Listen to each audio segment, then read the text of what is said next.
Musanva ba kooti ensukkulumu nga bakulembeddwamu omulamuzi Lilian Tibatemwa bawuliriza omusango gwa Munnayuganda Mukisa Patrick gwe yatwalayo nga yeemulugunya ku kya gavumenti okuddamu okutegeka akalulu nga tesoose kukola ku nnongoosereza ezaalagirwa kooti eno okuteekebwa mu nkola musango gwa Amama Mbabazi gwe yawaabirayo Yoweri Kaguta Museveni mu mwaka gwa 2016 oluvannyuma lw'okulonda kwa bonna okwaliwo. Mukisa Patrick yawawaabira Ssaabawuliriza wa gavumenti akakiiko k'ebyokulonda ne Pulezidenti Museveni. Ono abadde ayagala kooti eno esazeemu okulonda okugenda okubaawo ku Lwokuna lwa wiiki eno okutuusa ng'ennongoosereza mu mateeka g'ebyokulonda zikoleddwako. Wabula mu nsala esomeddwa omulamuzi Christopher Madrama, kooti eno etegeezezza nti terina buyinza kuwuliriza musango guno ogw'ebyokulonda okuggyako nga oli atutteyo omusango gw'ebyokulonda ng'ajulira. The applicant's application is not a pre-election matter and the Supreme Court enjoys appellate jurisdiction. The applicant's matter is a pre-election matter, and the Supreme Court enjoys appellate jurisdiction under Article 132 and cannot sit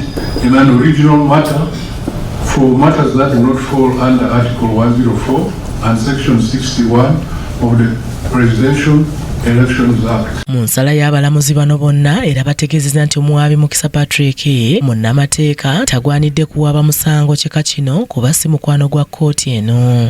The applicant does not qualify to be an amicus curiae of this court as he has not been admitted and there is no pending matter before the court. Kooti era etegeezezza nti obuyinza bwerina mu misango gy'ebyokulonda kuwuliriza misango egiba gitwaliddwayo ababeera bavuganyiza ku bwa pulezidenti nti naye si misango mirala gyonna egy'ebyokulonda.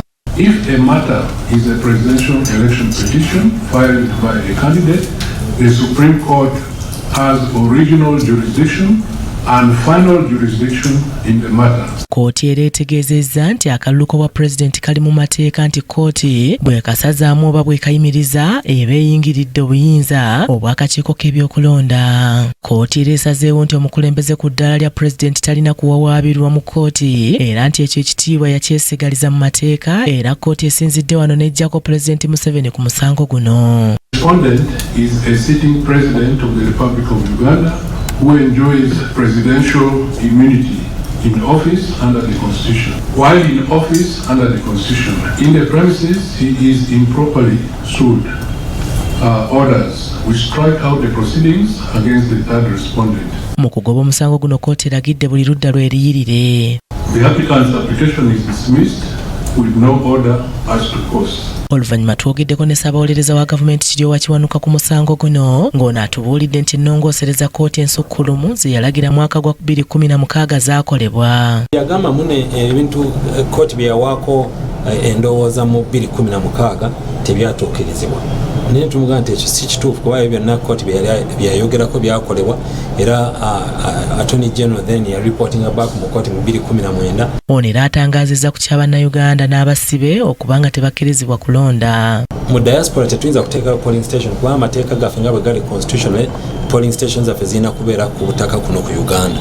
Tuyinza gitwala wala. Ab'omu prison tuyinza kutwala polling station n'ogiteeka mu prison nga bwe tutayinza nagiteeka mu nkambi za poliisi oba z'amagye. Buli polling station eya mu Uganda erina kubeera awantu aba bulijjo buli omu awa bulijjo wayinza okutuuka nga tewali kimukugidde. N'olwekyo byonna bakkirizibwa era omusibe yenna ayagala okulonda kyalina okukola kyonna kwewandiisa ng'alonda. Naye bw'aba nga alina okufuluma ekkomera okujja wabweru okulonda era alina kusaba kooti eyamuteekayo okumukkiriza okufuluma wabweru asobola okukola ki okulonda. Ye yawaaba omusango guno Mukisa Patrick tamatidde na nsala ya kooti. Siri musanyufu n'ensala njja gigoberera naye empadde ekirala ekyokukola najja mu kooti eragire ebirago bye yaragira mu 2016 bitekebwe mu nkola tebiteekebwangamu bateekamu birala obusamma mbere mu kifo ky'okuleeta amendment z'amateeka okukola baleeta egirimiti.